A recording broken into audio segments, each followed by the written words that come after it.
para mañana, dice Manuel que como que la gente que no se sabe si se va a tirar mañana porque la gente del sindicato, que yo qué. Yo le pero allá no me dijeron que estábamos parados. Allá me dijo el hombre que mañana nos daban dinero para echar gasoil. Pues si quisiera tirar par de viaje mañana. Esta es la fogata de Papo, Mentá. Le llaman el brujo por esta fogata que a diario él la hace como finalidad de la suerte.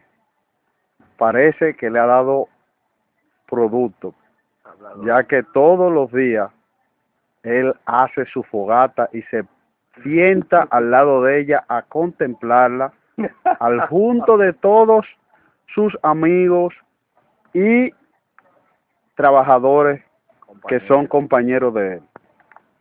Es cuanto.